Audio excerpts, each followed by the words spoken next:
We're going to call this meeting to order with a prayer. Candy over there. I know, sorry. We're going to have Art Gentry lead us in prayer to open. Can you bow your heads? Go ahead. Heavenly Father, help us with your guidance to elect pro-life candidates to local, state, and federal offices. We thank you for your graces and wisdom to work for a better United States of America. We thank you, Father, for the many gifts that you have bestowed on us this day, and may all that we do be for thy greater honor and glory. Amen. Amen. We have a tradition for the flag salute to be led by the oldest veteran present, and I can never remember who's a veteran and who's not. If you're a veteran, hold up your hand. Art, we got another one here. Art, okay. If you're a veteran over 65, hold up your hand. Oh, we got two here. All right. If you're a veteran over 69, hold up your hand. Oh, okay. Glenn, would you lead us in a flag salute? Thank you, Glenn.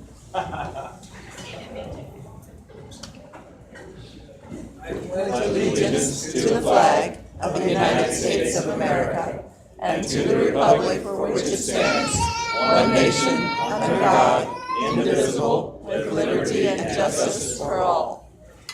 All right. Now, you should have gotten a song sheet, and if you're a singer and you don't have a song sheet with the Battle Hymn of the Republic on it like this, here you go. Anybody else that likes to sing and doesn't have a song sheet? I don't like to do, I think I gave you the last one. Is there two there? Oh, we can share. Okay, there you go. Hand it to me. All right. I don't like to do solos, so if you all join me. Mine eyes Have seen the glory of the coming of the Lord. He is trampling out the vintage where the grapes of wrath are stored. He has loosed the fateful lightning of his terrible sword. His truth is marching on. Glory, glory, hallelujah. Glory, glory, hallelujah. Glory, glory, hallelujah. His truth is marching on. I have seen him in the watchfires of 100 circling camps. They have builded him an altar in the evening dews and depths. I can read his righteous sentence by the dim and flaring lamps. His day is marching on. Glory, glory, hallelujah. Glory, glory, hallelujah. Glory, glory, hallelujah. His truth is marching on. I have read a fiery gospel written burnished rows of steel. As ye deal with my contender, so with you my grace shall deal. Let the hero born of woman crush the serpent with his heel, since God is marching on. Glory, glory, hallelujah. Glory, glory, hallelujah. Glory, glory, hallelujah. His truth is marching on.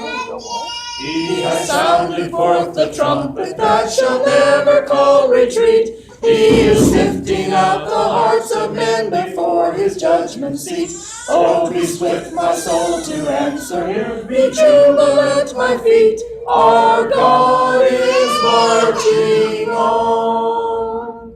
Glory, glory, hallelujah. Glory, glory, hallelujah. Glory, glory, hallelujah. His truth is marching on. In the beauty of the lilies, Christ was born across the sea, with the glory in his bosom big as you and me. As he died to make men holy, let us live to make men free, while God is marching on. Glory, glory, hallelujah. Glory, glory, hallelujah. Glory, glory, hallelujah. His truth is marching on. And so it sings as the dishwasher. Sounds like it. I didn't stop the banging in the icebox over here. Okay, thank you. That was really wonderful singing. To have you all, a group this small, singing that big was impressive. I'm very pleased. Thank you. Okay, we don't do the minutes anymore. As you know, we voted that in. And if you want the minutes, you can click on the email that you got with the link on it. They came out really good. I watched quite a bit of them. I didn't watch the whole thing. They just went up. And so you can look back in there. There's going to be a lot of them in there. And if you just put in KRA meeting agenda or KRA meeting Wichita or something like that, they'll come up in a big row. You'll see Todd T. Hart and our current FBI director now, Mike Pompeo. You'll see just a whole list of people that we've had at these meetings, and it's really quite impressive to look through them. And there's a lot of footage there for you to see. So anyway, I guess at this point, I don't think we even have to do an approval of the minutes. The video doesn't lie, so I mean that's the minutes right there on the video. On the treasurer's report, we're still doing that the old way. On the back of your meeting minutes, we have the treasurer's report. Only a few $100s changed hands since last month. We have 2 accounts for the credit card, so we pay. That was our second and third biggest expense for the month, and our videography was our biggest expense. And so looks like we're ending up with $705.33. I will entertain a motion from a member to accept the minutes as printed. Art Gentry, are we getting? Hopefully this is on video. Art Gentry is making the motion to accept the treasurer's report as published on the back. And does anybody need any more time to see that? Okay. Do I have a second to the motion? Elliston is giving us a second to the motion. All that will approve of the minutes of the treasurer's report signify by saying aye. Aye. All opposed, same sign. There is none. All right, thank you. So we're finished with the minutes and the treasurer's report, and it's now time to have the candidates self-introduce. And what we're going to do is we're going to start at the end here and just going from left to right, and introduce yourself. And I'm going to give you 3 minutes on the opening here, and then we'll have the question and answer, and then we'll have a closing. So the idea is to try to be out of here by 8:30 at the latest if we can. So we'll try to hold that. You go ahead and go first and introduce yourself and try to keep it within 3 minutes. Debbie, would you keep the time on the 3 minutes? Thank you. By the way, Debbie Baker is the secretary of the KRA. Okay, my name is Ben Blankley, and this is Antonio. Sorry for having to bring him, but it is what it is. We love him here, but thank you. I am a systems integration engineer at Spirit Aerosystems. I've been that for 10 years now, just this week. I was also a board member of the Wichita Community Theater for 7 years, 4 of which I was the elected board president. During my tenure, we rewrote the bylaws entirely, increased volunteerism by 25%, and increased giving by 4 times, so 400%. So that was pretty exciting.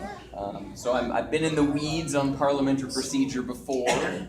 As far as my issues for the school district, I think the district needs an aspect of parenthood, maybe active people that know current parents' issues and, dare I say, the millennial generation that I am, because we we inherently have different sets of values and needs and wants in our communities. And so I think that I would exemplify that aspect of the needs for our community. So I think that's about it. Very good. Betty? Thank you. My name is Betty Arnold, and I currently serve as their school board representative for District 1. I've been on the school board for 10 years, and this is something that I take very seriously.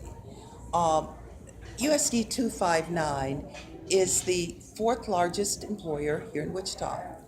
I am a business administration major, so one of the things that I take a look at, we have an option of looking at rising costs for housing an inmate, which is roughly $30,000 a year. We compare that to what we spend on educating students. Where the significant difference comes in, at least when you invest that money in students, you're getting a return on your investment. One of the things that has concerned me greatly is the rate of graduation. Because with graduation, you have increased earning power, you become a part of the job market, you have the opportunity to give back, and there are many other pluses that are associated with this. As we look at the job market, you have to know that in the future, we're looking at about 70% of jobs that will require not only high school graduation, but some schooling post-secondary after that, whether it's technical or whatever. The way that we are going to remain a thriving state is to be sure that our students are job ready. So I have focused on those areas where we have problems. Students that are not graduating, students that are not coming to school, because those individuals, when I say those individuals, I'm talking about students that don't graduate, have a higher tendency to end up in the penal system, where you're going to spend upwards of $30,000 to take care of that individual. We have to look at ways of stopping the bleeding, not from a taxpayer standpoint, although that is significant as well. I see my role as managing the assets to help develop students, to help develop the manpower that we will need. So I do have the experience, I do have the commitment. I graduated from Wichita State. I've been here and I'm originally from Arkansas, but I've been here about 50 years. This is home for me. I have 3 daughters that graduated through public schools and all from KU.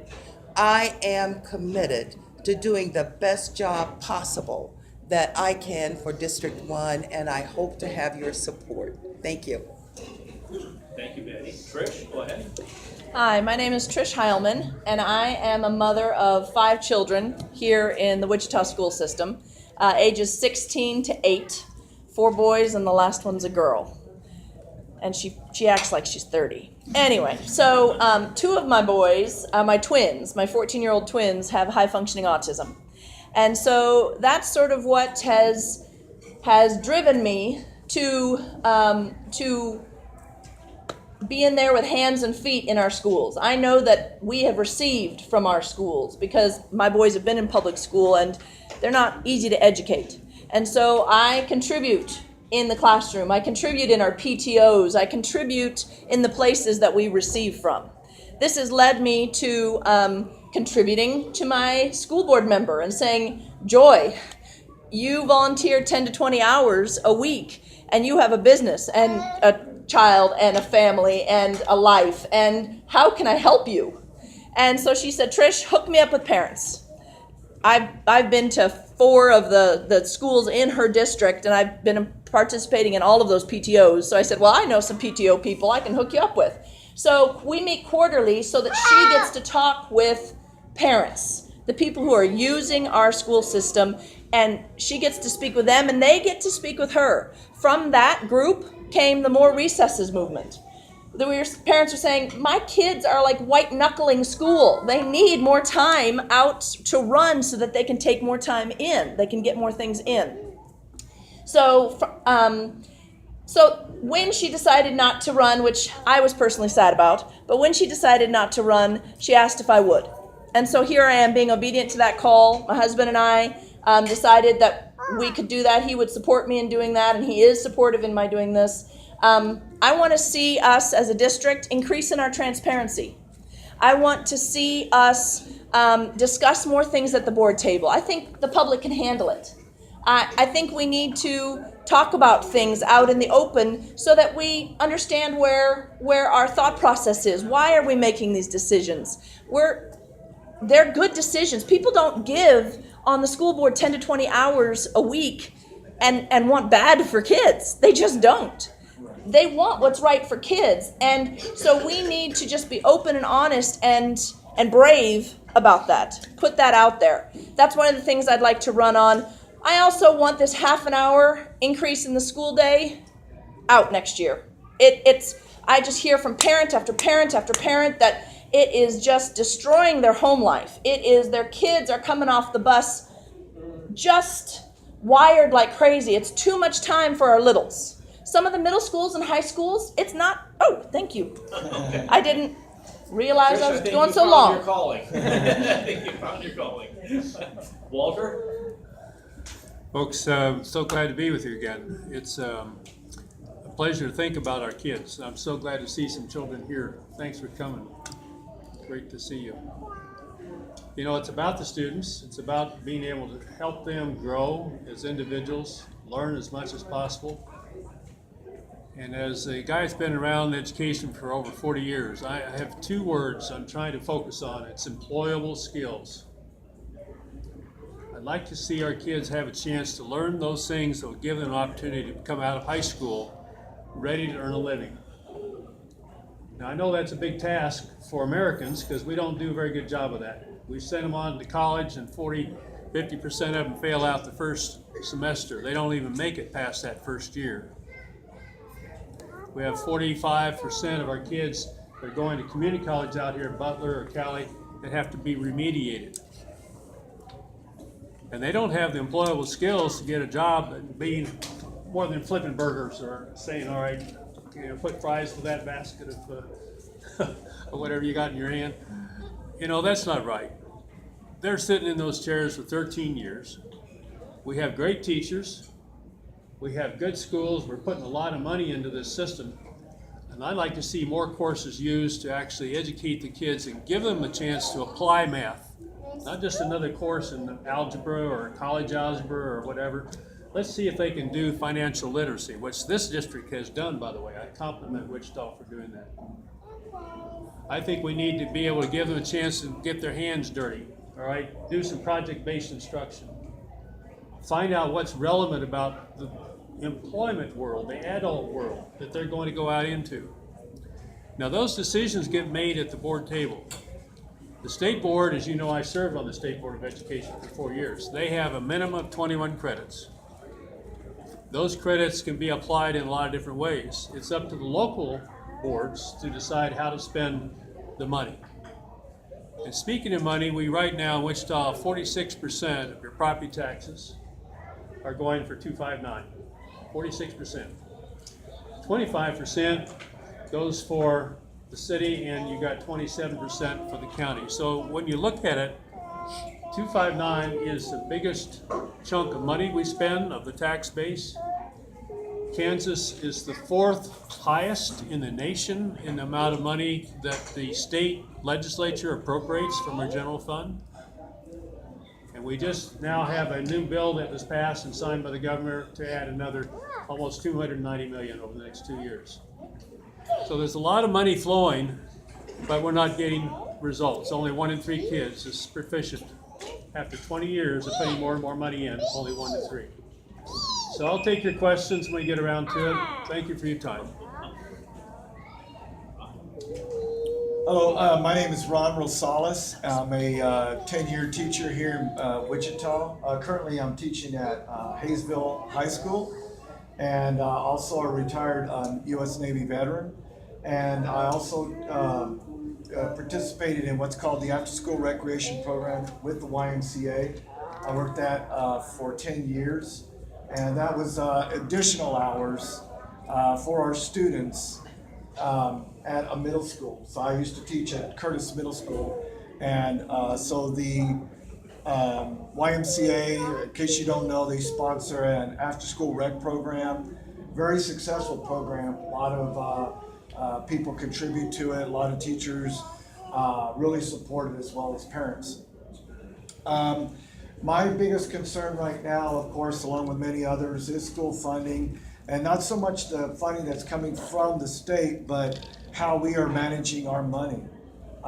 So I'm kind of hear, some similarities from from the fellow candidates, that, the money has to be managed. There has to be something that people could say, yes, we are spending our money in this way.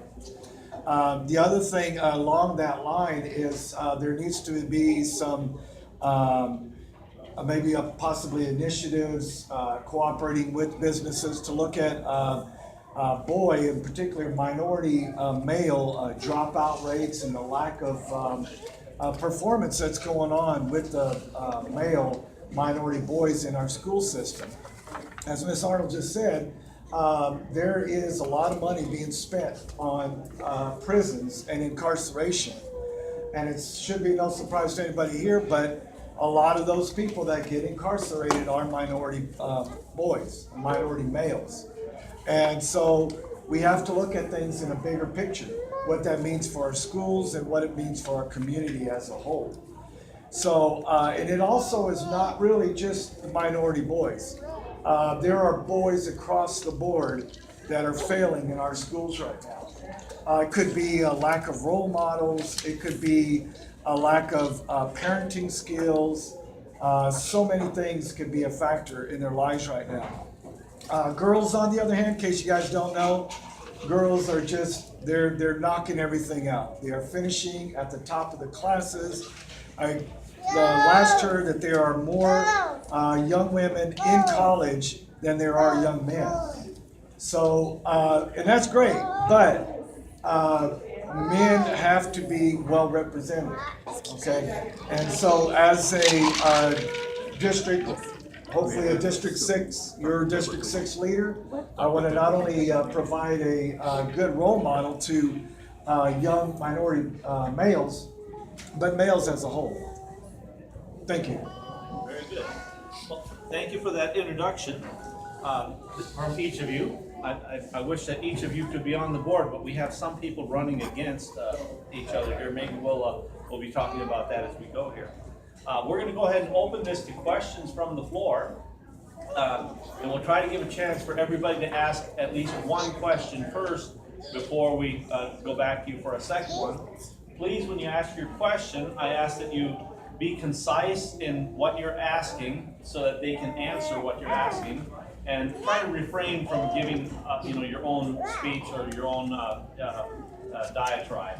So if you have a question, let me see your hand. And it looks like Myron has a hand up pretty quickly. We'll go ahead and take you first, Myron. What's your question? I recognize Betty's the only one that has been on that problem. Oh, one more thing. You can direct your questions specifically to one, as Myron just did, to Betty, or you can direct your question to the group as a whole. So if you would include that at the end of your question or at the beginning, to be specific as to who you want to have answer it.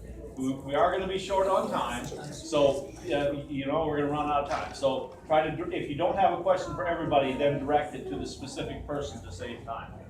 Well, Betty's the only one that would have been on the council when this decision was made. I'd like all of the candidates to answer, okay, a school building which used to be Mueller Elementary was sold and is now a private school. Last time the Board of Education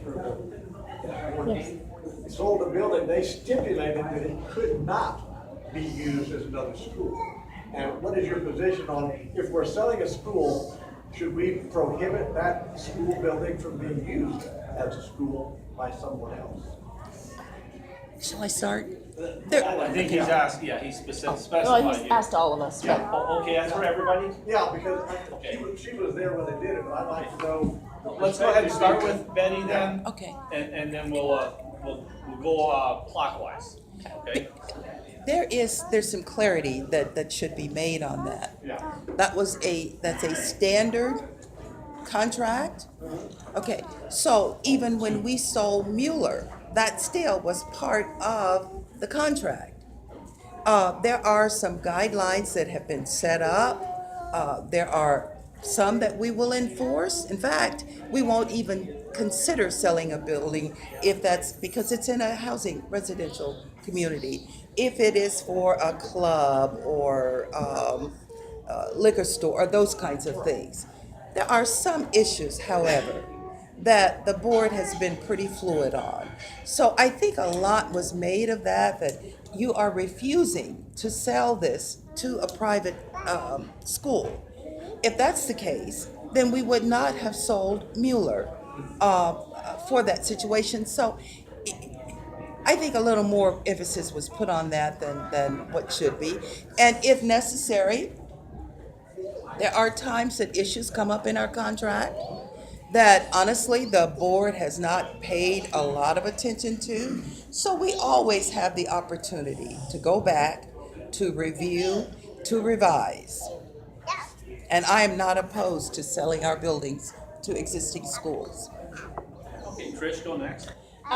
So there's a group called the Fundamental Learning Center in Wichita, and it's a group that I visited because I have a kiddo who has dyslexia dysgraphia, and they are currently in a Cessna building, and that's not a bad place for them. It's a really great input to that little neighborhood there, to have a school there, and it's near highways and things.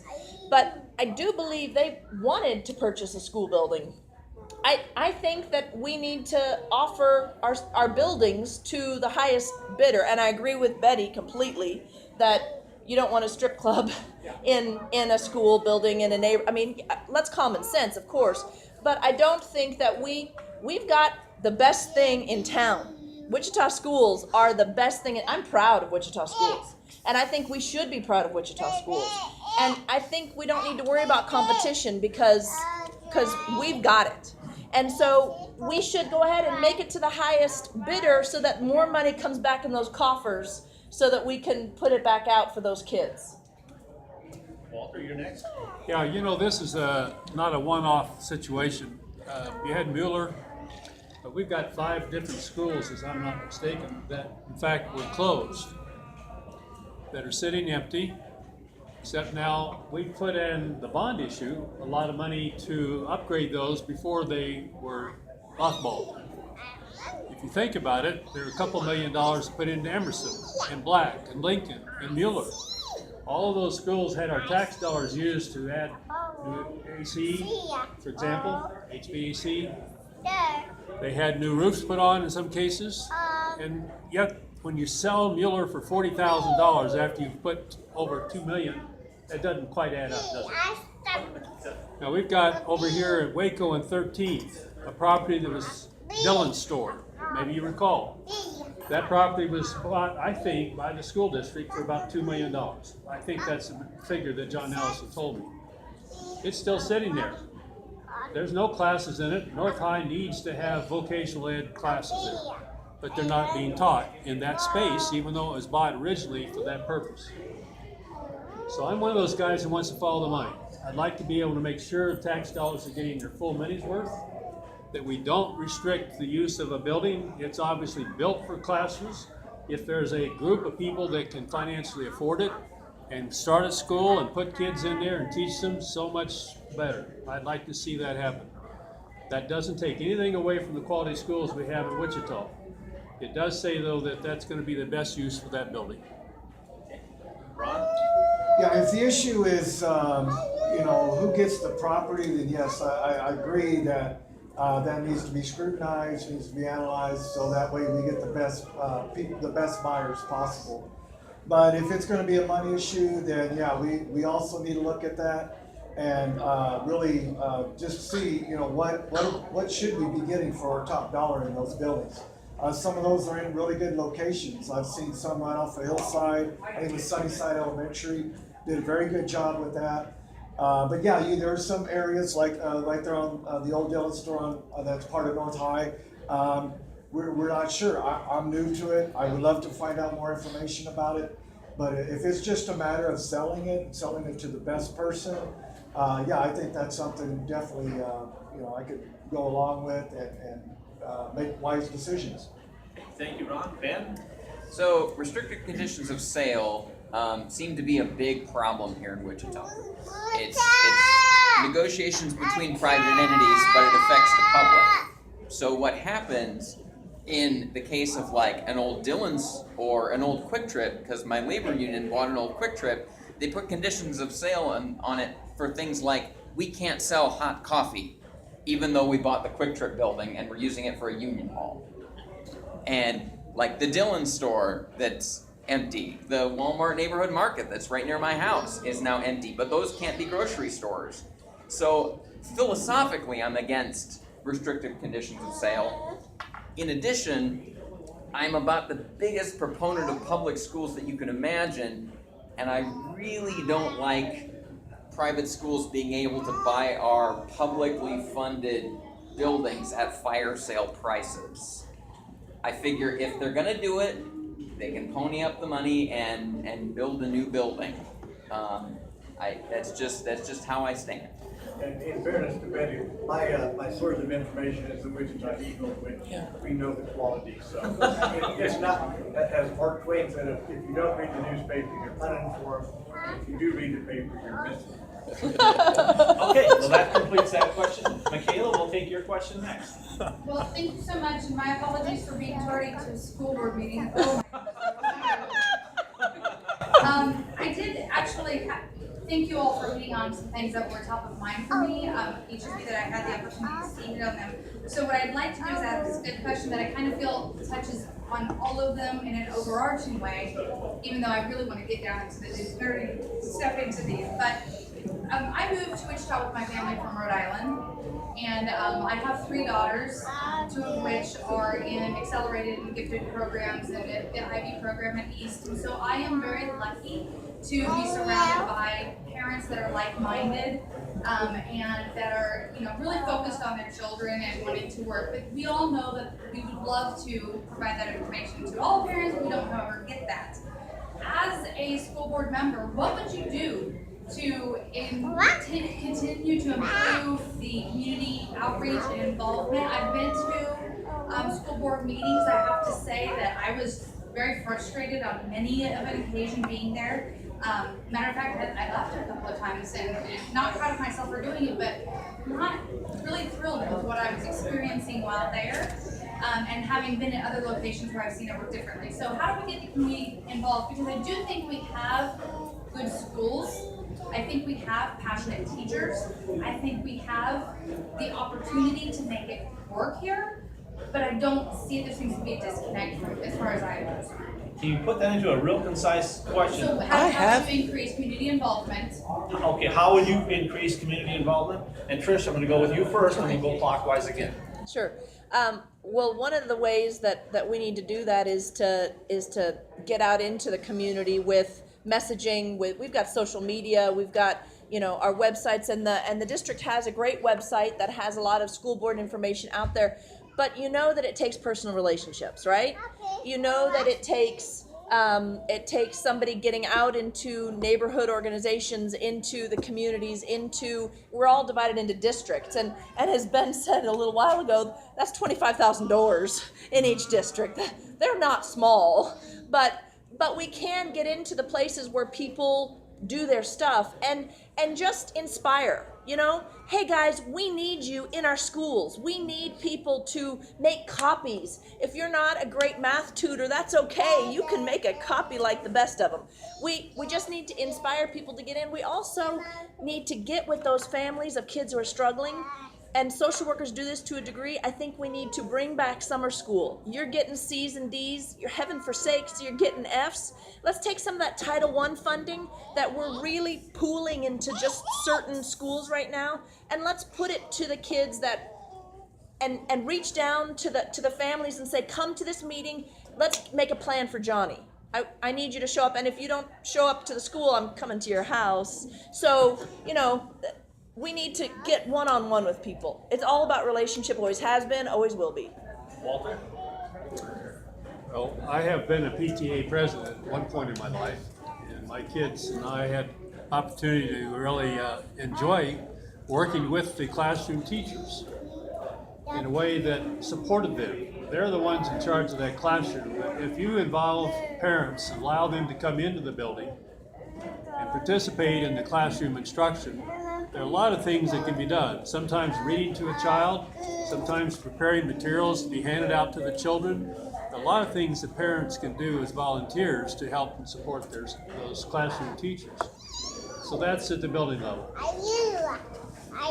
At the board level, like you said, ma'am, when you came in, I have been in those board meetings myself here in Wichita. I'm very concerned about the lack of civility, the lack of, hey, we want to hear from you.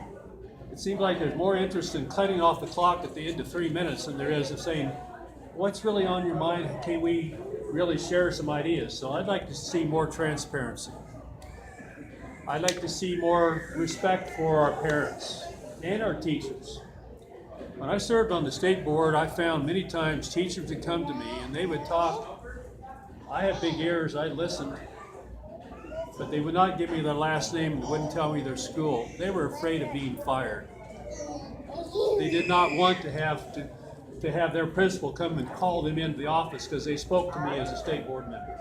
Now that's wrong. That's absolutely wrong. I want to change that. If I get elected, I want to really open this up, bring us all together as a community, and let's make this work for kids. Ron? Well, I would have to say that for starters, reaching out to businesses and in the community in general. We used to have a program called Communities in School that was pretty active, and I think within the last few years it's kind of minimized itself. Not sure what happened. I used to have people in my classroom from Community in Schools. Actually, they were in our building. Foster grandparents is another one, I think, that we're getting involved in the schools, helping students in Title I schools, so that helped out a lot. But really, as far as I know in my experience is that it just takes outreach. You have to get to the businesses and to people like WATC, Spirit Aero Systems, Coleman, Coke, all of the ones that are, in Wichita, and let them know, it's in their benefit to help students in the schools. And so that would be my kind of take on it. Again, coming from working with the YMCA, they have a very good outreach program. After School Rec has done some amazing things with a lot of students. And they've actually have increased some of their activities around the district. But it all depends on the community, on the parents' buy-in. The parents have to buy in, okay? Because initiatives and things won't work unless the parents are there and supporting it. So I would say just reaching out to businesses and local leaders. Yeah. Ben? So volunteerism is a very privileged place to be. It requires a stable job, free time, a stable home life. 80% of USD 259 children are in families whose incomes are so low that they can't afford a full $2 lunch per day. So, You want me to oh, try? I know. Ben, Want would me you to let try? me hold You it? can try. Okay. I would love to hold it. I've got experience doing it, believe it or not. Okay, so the thing that I'm proposing, perhaps, is perhaps a stipend, a small stipend available to our volunteers to offset some of the costs involved in, let's say, childcare, in order to do that type of volunteerism. Now, that would require some capital expenditure, but I think in order to boost engagement beyond this critical mass of upper middle class people like me, you're going to have to provide that opportunity in other ways than to just say, hey, you all need to volunteer. All right, and Betty? 80% of our students are free and reduced. 72% of our students are free. we have 47 title buildings in our district. And why am I telling you this? If Sorry about that. I am being a little distracted with the song. I'm sorry. Yet, in spite of those figures, we have more than 300 businesses that partner with the district. And we have over 3,000 registered mentors and volunteers that come into our buildings. We could focus on the problem and say, we just got to get those parents involved. Or we can focus on something we probably could control, which is educating those students beginning a first level if necessary. Now, believe it or not, I am parenting again. I have an 11-year-old. Now, let me share. My husband and I got her when she was 5 months. So, and I'm in the buildings. And when we talk about it takes a village to raise a child, there are things that mentors tend to do that maybe some parents won't do. We have a lot of parents that don't have the buy-in to education. Now, I called Meredith Olsland, who is the education representative at Koch. Koch spends a lot of money on education. They are interested in educating students. They are interested in eliminating the prison pipeline. And so I asked, what kinds of initiatives do you do? The question was, how do we get more community involvement? One of the things that they've shared that's been really successful is they do listening tours, not only with their teachers, but with the parents as well. No, we're not going to get all parents interested in that. I'm sorry, I'll stop. Okay. I'd love to finish though. Can you finish it in 30 seconds? It's a work in progress. Yes, we have to continue to do things. Fair enough. Okay, we'll leave it there. Barb, did you have your hand up before? No, I'm not sure. I would speak though to Pando Initiative. Okay, go ahead. You can take the next question. I'm on the board for Pando Initiative. Okay. And communities and schools have changed to the Pando Initiative. And it's been a boom. Getting the kids and the parents. The parents must sign documentation to give permission for them to be part of the Pando Initiative. The other thing that we got at the same time was United Way money. And their goal was for Pando Initiative to help getting kids to school. We have more problems with kids oversleeping and all of that. And so that's why the money is given to Pando Initiative, which paid to hire social workers to help getting the kids to school, particularly in the area of West High School. I'm not saying bad things about West, but it is an area that was of concern too. So anyway, I'm glad you brought it up. Yeah.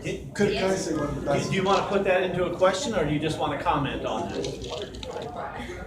Or do you have a question in regards to this? No, I just wanted to lay the ground so when y'all go out there, you'll know what's going on. Okay, well, let's give you all a chance to make a comment on it. We'll start with Walt. What am I commenting on? It was great she shared this information. Good Okay. plug.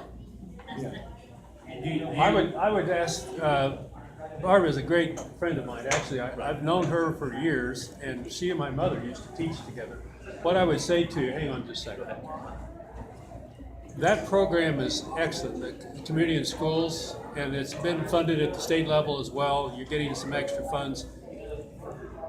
It needs to be much broader, as you know.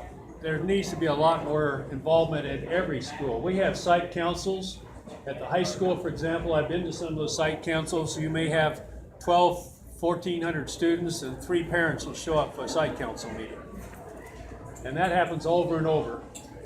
Somehow we got to break through that, and there are efforts to try to do that. We got to keep at it. It's just not going to go away. It's a simple problem that we've got to solve. But it's not just saying, well, communities and schools will do it, we'll all get happy and done. No, this is a big district. I've got a lot of things happening. The other thing I would say to you about sleeping late and having truancy, you know, folks going out to rouse kids out of bed, that survey that was done by the school board, 80% of the parents, as I recall, said, please, don't do this again. those early hours are not working for kids. You put a kid out on the bus stop at 6 in the morning, sure, they're gonna be tired, and they're gonna probably show up when it's really cold. So we can do some things at the board table to change the start times. It will help the high school kids as well as the grade school kids.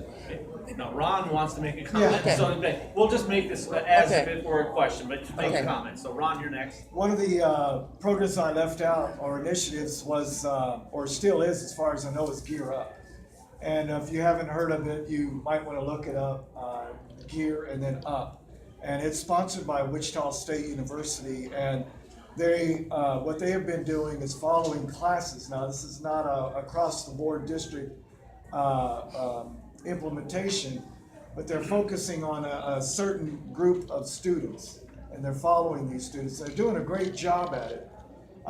As a teacher that was, experienced with it, I think the only criticism I could see that some teachers and parents has had was that it may have been a little bit, how do we say, sometimes you're getting a trophy for fourth place. Right, and some parents are like, oh, well, I thought they were getting, this for first place. No, it's the participation. So those things might be a little overdone, but the structure and the way they've done it is really awesome. As teachers, we appreciated them from Wichita State making the connection between the university jobs and the students and where they're at. And so they focused on middle school because middle school, that's where my expertise is where a lot of students begin to fall away. 7th grade, most students have it in their mind that they're already going to stop school, the ones that want to drop out.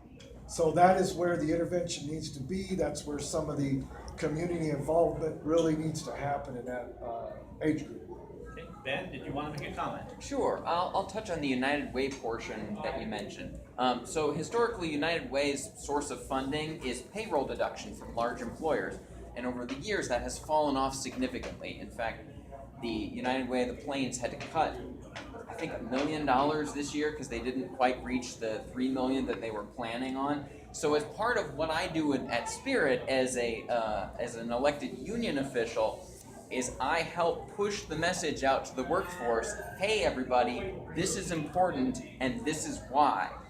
And so I think getting that kind of planned giving through payroll deduction at more employers throughout our city, even the smaller to medium-sized to smaller ones, is going to help initiatives like the Pando Initiative be successful in providing that additional boost to community support.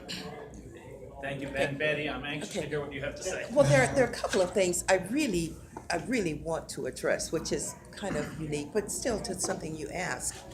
And it's first of all, our board meetings. Board meetings are set up strictly as a business meeting. And we do have listening tours.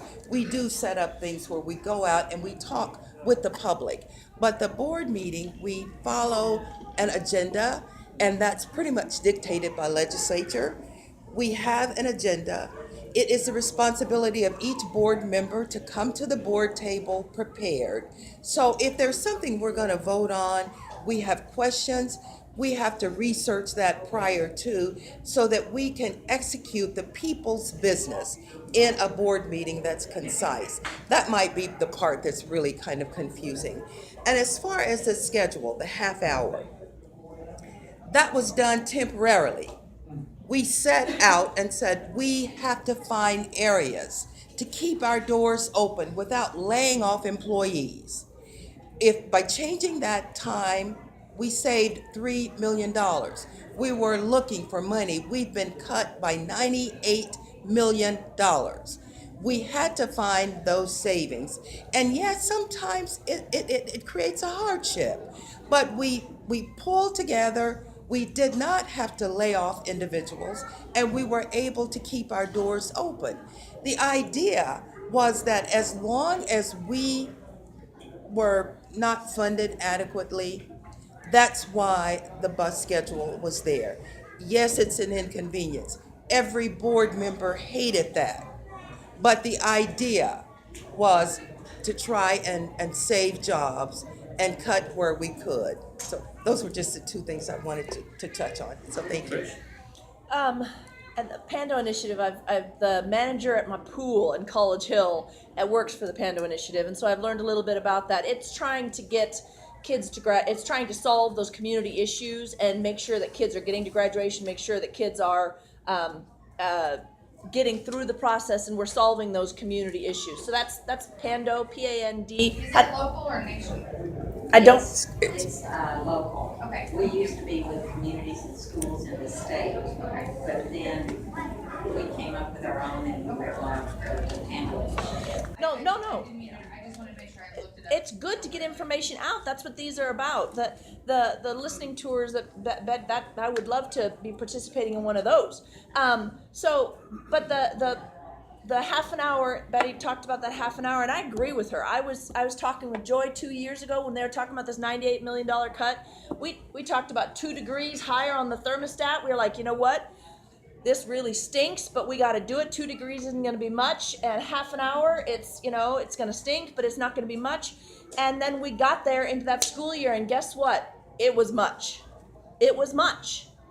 We didn't realize how negatively that was going to affect our kids' learning. And Betty is absolutely correct that Mr. Allison said over and over again, this is not what's right for kids' education. He said it over and over again, but they really felt like they were backed into a corner, and I get that. What I wish had been different, and what I'd like to contribute to the board, is this year I wish that they had taken it back. I mean, we're not in that same pinchy place anymore. We're not freewheeling and fancy-free either, don't get me wrong, but I think if we have that as a priority, we can find the money. So that's where I wish things had been different. All right, there we go. That's I the should have last just one on bribed that you at the comment. beginning, Okay, so you know. we're ready now for a new question. Brian, do you have a question?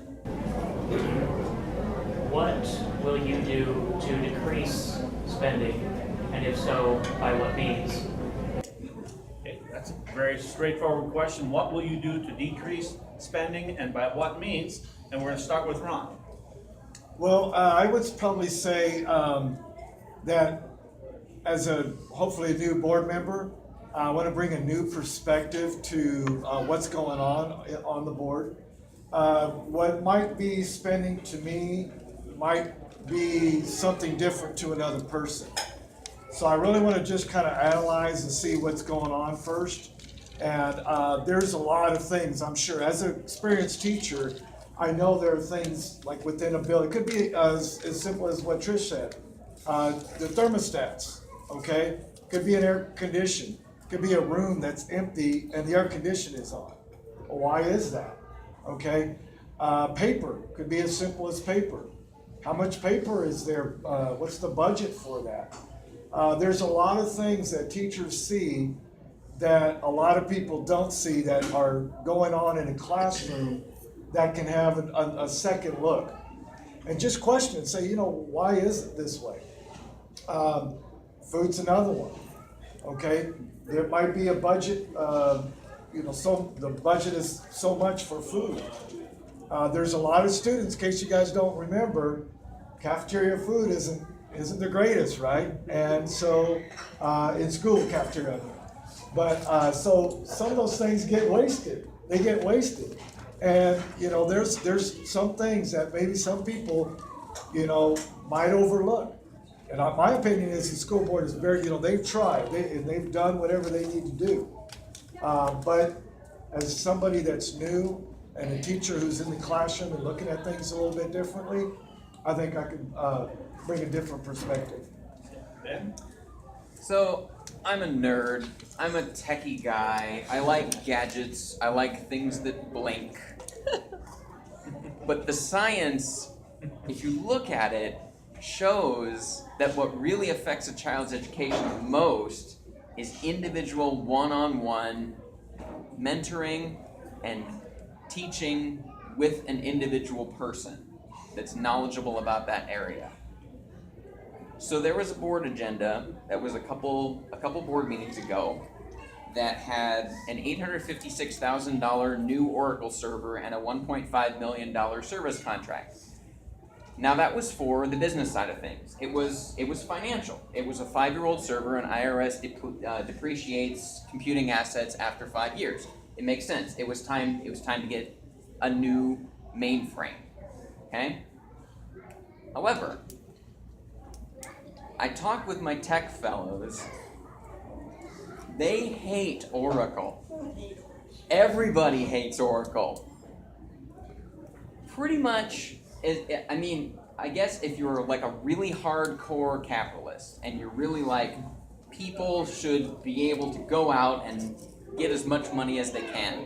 Oracle is probably great, but they get $1.5 million of our money every year for a service contract on one financial server. And the problem is we're a captive audience. We bought the hardware. We gotta pay for the service contract.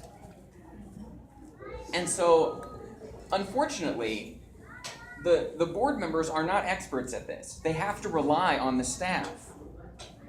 But when I looked into the board packets and all the information the public was able to glean from that, it was basically, well, we paid it last year, and so we gotta do it again. Taxpayers getting it, getting screwed. Betty? You know, when I ran for the school board, what I thought I was going to do and what I ended up doing were totally different. Your role on the school board is policy. We hire individuals that research, and yes, we can ask intelligent questions. We can ask them to go back, bring us more information on how this operates. But if anyone thinks they're going to be elected to the school board and know everything about everything, I want to be there. I want to be there for the surprise. Now, in terms of what I would do to reduce spending, one of the things that we've always done is look for efficiencies wherever we can find them. Efficiencies. Right now, we have 51 top administrators that's actually managing over a 51,000 student population. 51. The ratio is unreal. We are given a budget. Students receive about $4,000 with this new bill. $4,000. That's what's spent on educating students. $3,800 is what was spent prior to the increase. Now, what's happened is students are falling behind. If we're talking about managing our assets so we can get a return on our investment, then the idea is, how do we effectively spend the money? This is allocated for education. What do we need to do for our students so that they can be successful, so that we end up paying less taxes instead of SRS or prison or all of the other alternatives? I would just look for effectiveness. Thank you for that broad view, Betty. I appreciate that. Trish? That's something that, as I've been working with Joy Akins for the last 3 years and sort of come to some realities, what Betty's talking about is absolutely right. I think you go to being on the school board, sort of probably like your first year teaching assignment, and you just go in, you think you're gonna change the world for every single kid in that classroom. And as a school board member, that's surely our heart. That's surely what we want to do. We want to go in and we want to spend every dollar as frugally as possible and micromanage. But actually our job as school board is to set policy and is to hire the superintendent. Now, there's an important job, as Ben was talking about, in doing that setting of policy, in asking those tough questions and going back through to the staff and saying, where are the dollars going? How are they aligning with our priorities? Asking those tough questions so that there is that community accountability piece to every dollar being spent. But as I've seen things in the small bit that I've been able to see, looking at agendas and the back documents and stuff, our district does a pretty decent job of spending money wisely. We do it out in the public. Everybody sees it, so people would catch us if we were throwing stuff away. I just want to be encouraging in that. Can we do better? Yes, everyone can do better. Always. My budget, my house, I can do better. And it's our job to bring accountability, but realize that the board's job is not to say where every dollar is spent, but to set the policies that direct the spending of the dollars, if that makes sense. Walter, what say you? You got a half hour? You got 2 minutes. And Debbie's smiling big. How much is it worth? I told her I'd bribe her earlier. Now she's really going for it. Yeah, hey, yeah. I'll blame you.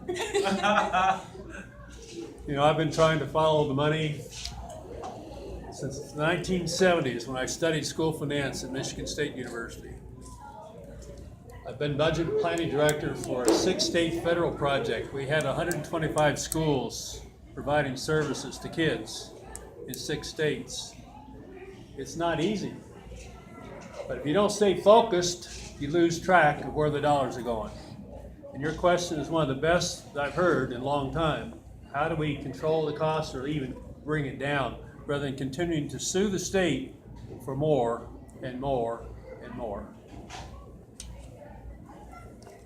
Now, I was at the board meeting on the 5th of June. I looked at the consent agenda, and you don't see a total, so I took time to actually print it out on my printer and look at the 3 pages, and at the bottom line, it came to $21,573,000 that were voted on with a consent agenda of one person saying, I move, somebody else saying, I second. Boom, it's done. Gone. $21.573 million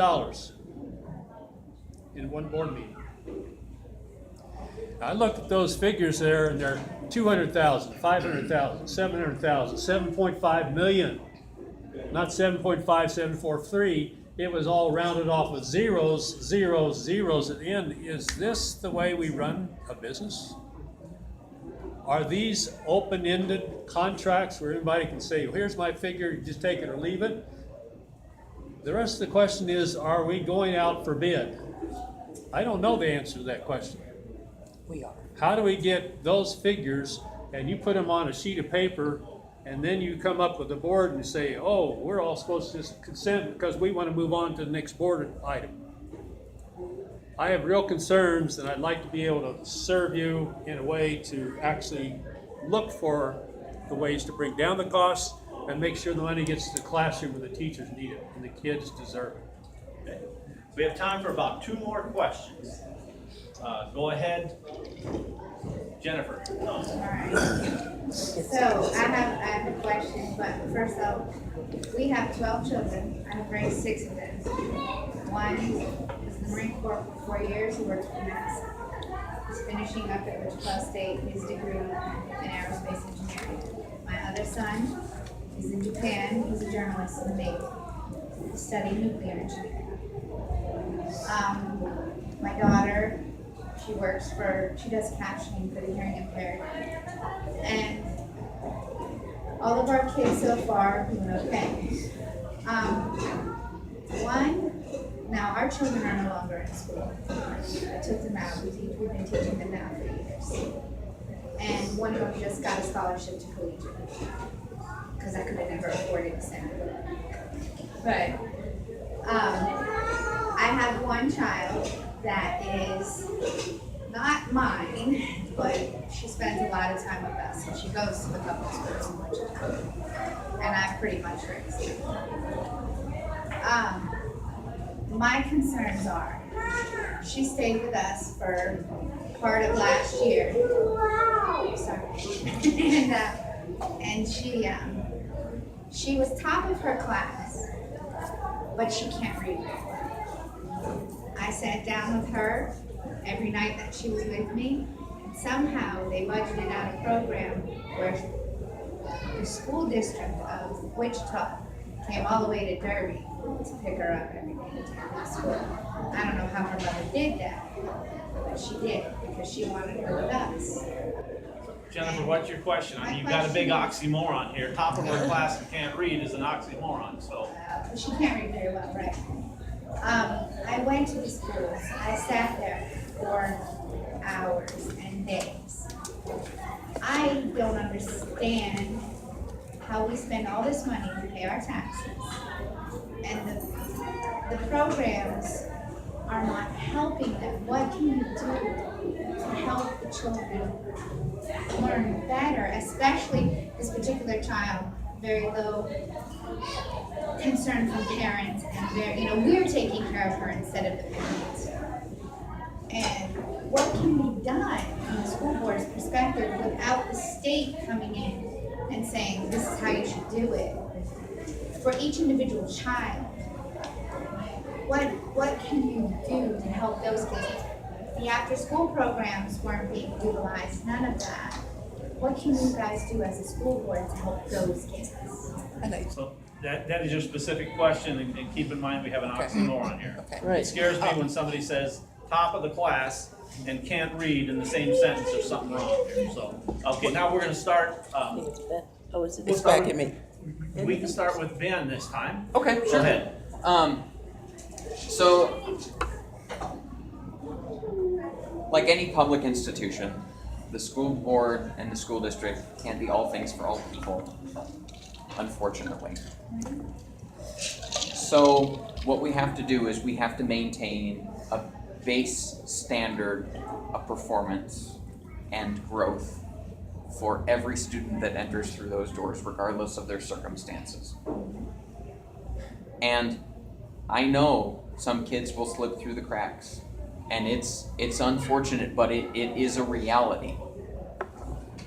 And it may not be the fault of anybody involved in that school district. It might be a general societal issue. And we as, potential elected officials can only help that tiny environment from the beginning of school until it ends. And there's a lot of achievement gap that happens in the summer. There's a lot of achievement gap that happens between when school gets let out and when it starts again. And I don't know if there really is a good answer. I don't think I have a good answer. Debbie? We have an initiative in place where we do intervention. We haven't always done that. We haven't always assessed where our students are, what their shortcomings are, what their skills are. We implemented a program called Read Well, which was starting in 3rd grade, that if a student is not reading proficient in 3rd grade, they have a higher tendency to drop out. So there are things that we are constantly doing. We're not trying to invent the wheel, we're trying to emulate. So we look at what other states have done that's been successful. What kinds of things can we bring here? The idea is not, we got a few.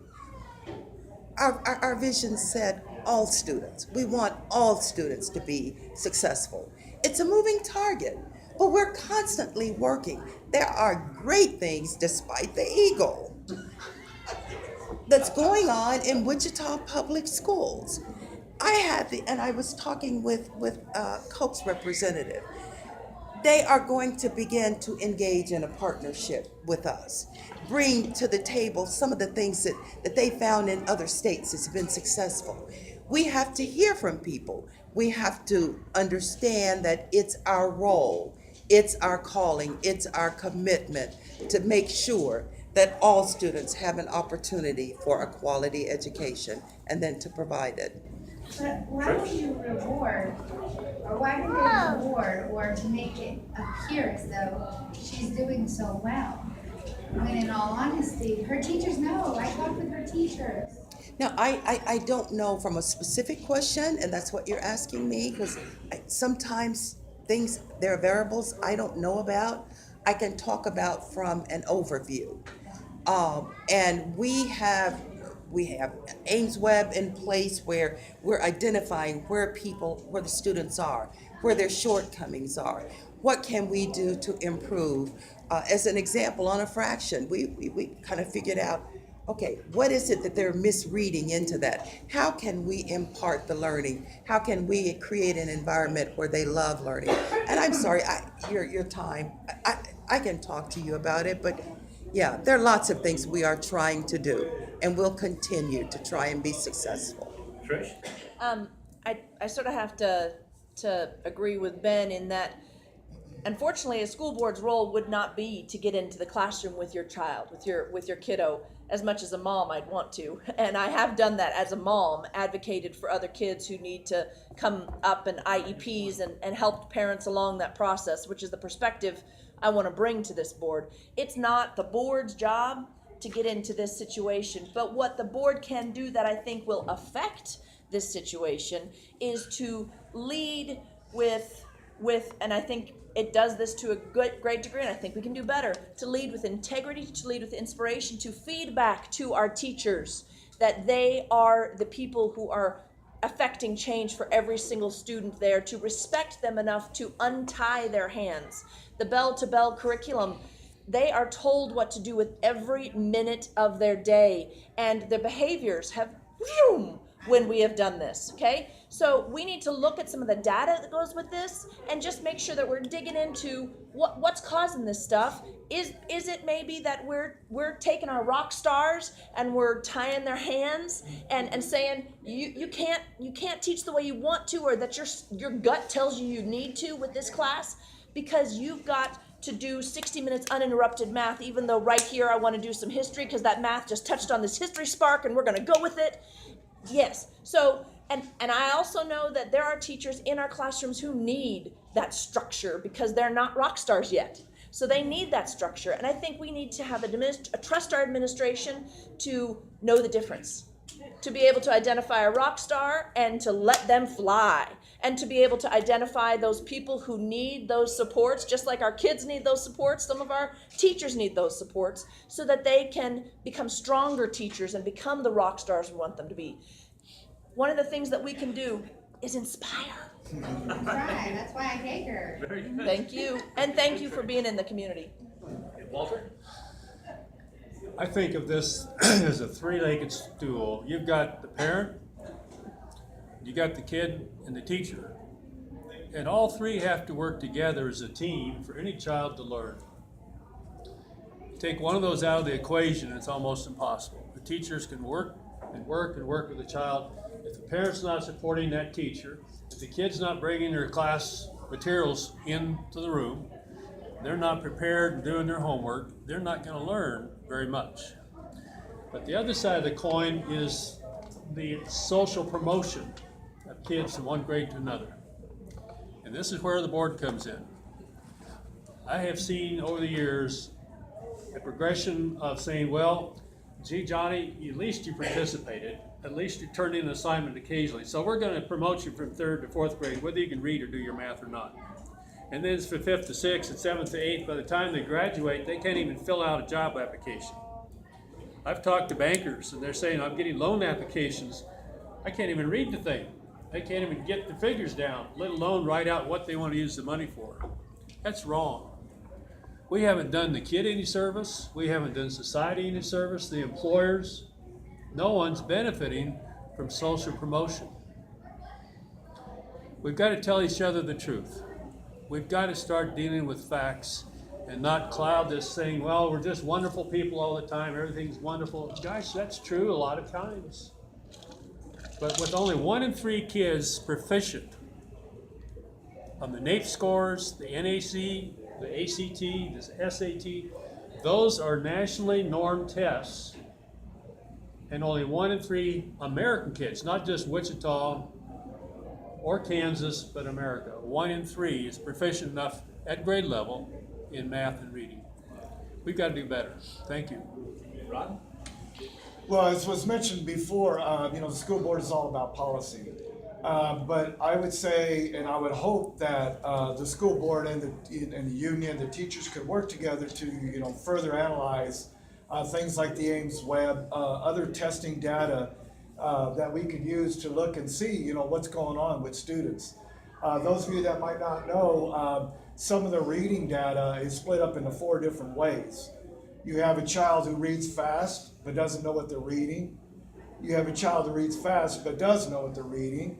Then you have a child who reads slow, does know what they're reading. And then the last one is the child who reads slow and still doesn't understand what they're reading. Okay? So within those four categories, it's been my experience as a teacher that we have to kind of find that target, what works. And what Mr. Chappell said is true. You know, you have to have this three-way coordination between the parent, the teachers, and the, what was the other one? Student, thank you. Can't forget that one. So without those three things going, you know, something's going to break down.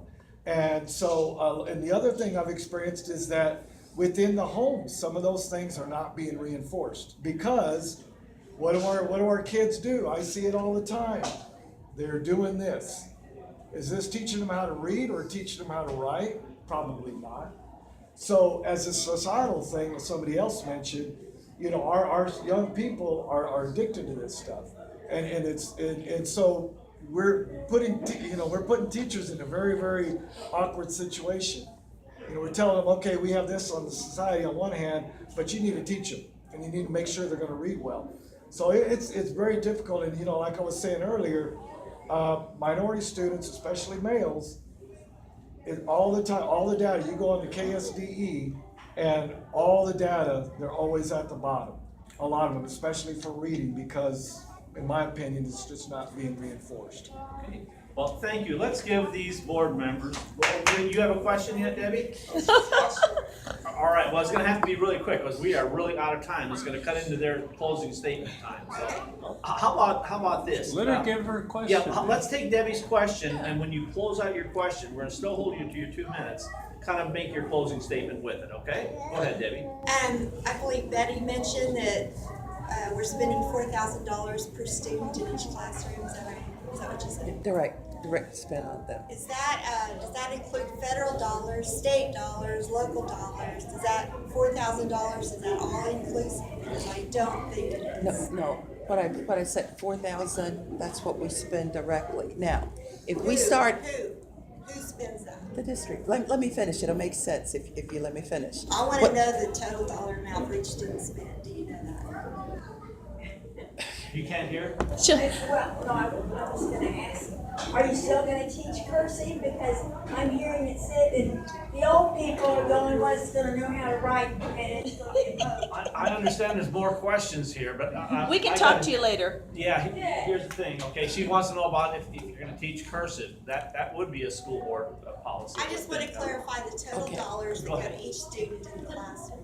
4,000. I don't think that's right. And is your question specifically for Betty, who's on the board? To her, but I want to know if they all know what the amount is. Okay. All right, on. It is, when I said 4,000, that is what we are direct spending on students.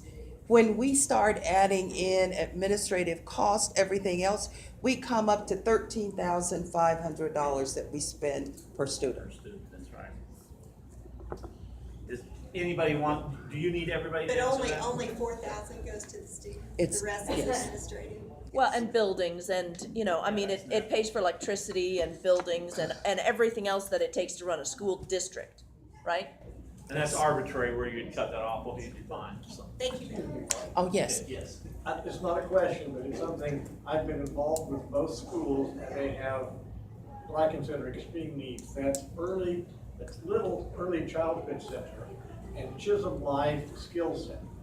Those are two schools which are educating children before and after the normal recognized time frame. Both of those schools serve a very important purpose, and I'd like all of the candidates to inform themselves so in the future I can ask you questions, because that, to me, those two schools are focused very tightly on specific student market. I'm sorry, could you tell me the name of those again? It's Little Early Childhood Center, Okay. which is pre-K special And it's needs. yes. Chisholm Life is post-high school special, basically teaching them, Life okay, out of skills. high school, we're gonna teach you to function as well as you can in society. Right. Okay, We have to go to closing statements right now. And we're gonna start with Ron, and if you could keep it to 30 seconds, and we'll go from Ron to Ben. All right. Well, I just want to say thank you for you guys coming out. And again, I don't want to make it sound like I'm only for the minority boys that I was talking about earlier. But just keep in mind, next time you run into a young man in high school or in middle school, ask him how many people got that honor roll. And of those people, how many were boys?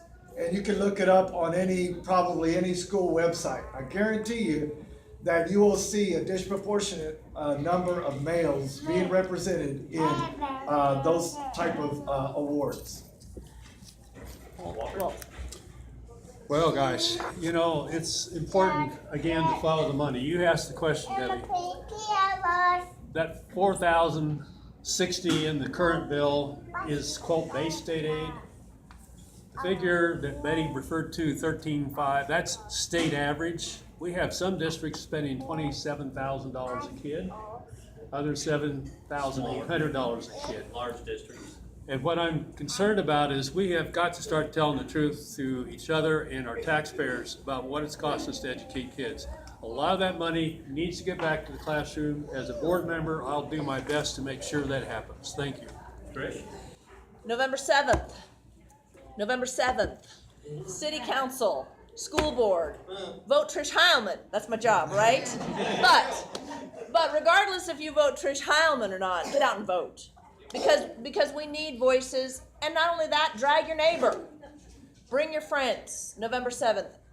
I want to represent you. I want to represent the families that have the skin in the game, and my 5 children's skin is in the game. What happens on our school board that we vote for directly affects me that very year. In fact, I'm putting 2 teenagers on the bus at 5:50 in the morning next year. So, thank you, Trish Hileman. 88% of our budget is spent in classroom. 42% is restricted, which means we don't get to decide how it's spent. So when you start looking at what a school board does, there are a lot of mandates and laws that are passed down. It's not as though you roam free and do whatever. It would be nice, but there are mandates, and so that's not all within the school board's power. I work with every building in my district. I know every building in my district. Those that have shortcomings, those that are functioning great. I have served for 10 years. I am committed to making a difference. The name is Betty Arnold. District 1, I'd appreciate your support. And he's gonna vote for me too. Well, my name is, yeah. I gotta laugh. Do you want me to try? Antonio, do you want to come visit me? Antonio? So my name is Ben Blankley, and I'm also running in District 1. As far as cursive, I'll mention that. So I'm an engineer, so I write in print. I'm sorry if you enjoy cursive. I also find that, so the point of writing cursive is so we all write consistently, but then we rely on it for our signatures, which are all supposed to be unique. Right. It just kind of boggles my mind, so I'm not a big fan of cursive, I'm sorry. The total dollars spent, $13.5K, most of that goes directly back into our communities. So I'm up for increasing it. I know that probably not isn't a popular opinion in this room, and I'm sorry, but you know, I think it's important to support jobs in our deeply affected areas. I mean, we've got neighborhood schools in places that require college degrees that wouldn't have jobs that require college degrees without those schools. This is important stuff being done. We're out of time. And pre-K! Well, we have a very high-quality group of candidates here. I'm so impressed. As everybody knows, there's 10 people running. This is 5. This is the cream of the crop right here. I'm not kidding you. I'm not kidding you. Very good candidates. Very good answers. I really have my esteem for each one of you has very greatly increased tonight. I hope it's been the same for everybody that's out here, and I know that some of these people have large connections with many other people. And we have a videotape there that other people will be looking at through this campaign, so I really appreciate y'all being here. I have two minor items on the agenda that we can go through real quickly. And the first one, really the only one with a decision to be made now, is whether or not to have a July meeting. I will most likely not be able to be here, and looking at the low attendance here, we have 25 people here.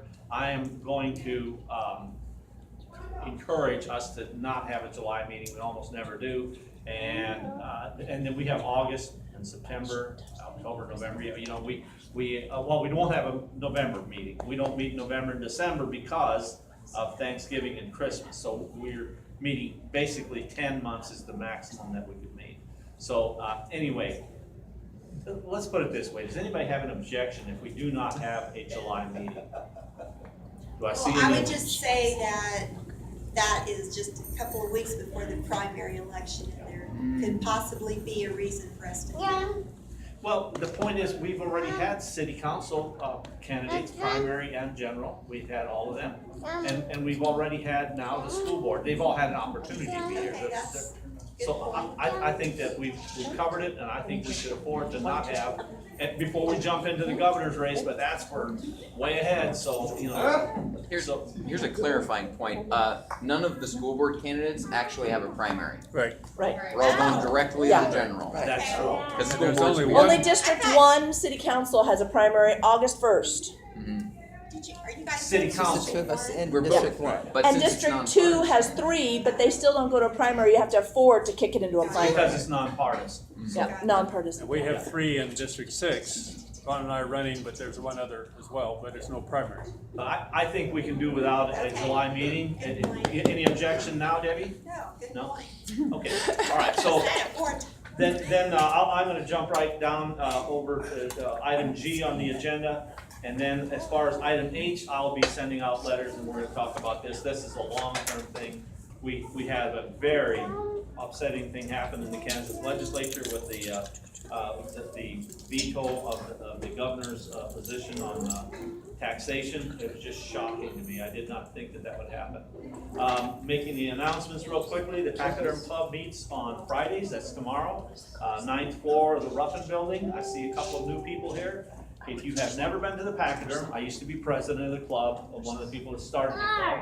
And if you have not been, you can go there as my guest, and I will pay for your meal the first time. And if you want to join, it's on you after that. But I also hold the distinction of being the highest member getter of the Pachyderm Club, and we are the best Pachyderm Club in the United States in terms of membership and growth and all kinds of awards. So the Pachyderm Club is a great place if you like this sort of thing, and you're welcome to come there as my guest your first time. The Kansas Coalition for Life, an organization that I run, is in need of help. I'm running a second call for people to help me on the Oscar Schindler Awards Committee. I don't have enough people. I need more on that. I also urgently need more people to take a shift at the gate of the Southwind Abortion Facility. And if you want to just feel good about doing something with your money, there's nothing better than helping a single mom, or maybe she has 2 or 3 kids already, but just to help her with her last resort financial needs. And you determine what you're going to spend. You can spend as little as $5 a month and do it monthly through automatic giving, and it'll be the best money you spend because it's so needed. We don't give out, you know, we're not spending money that shouldn't be spent. There's not a penny of this is wasted. But if you can help a mom who doesn't want to have an abortion and just needs some financial help to not have to go through that process, it'll make you feel better than any other dollar you've ever spent. So contact me if you want to be involved in that. So on item number K, our last item, we have, I'm going to say the next KRA meeting then will be on August 24th. And with that, I'll entertain a motion to adjourn. So moved. So moved by Debbie. Do we have a second on that motion? Raise your hand. Al is seconding. All in favor signify by saying aye. All opposed, same sign. We are adjourned. Thank you again for being here.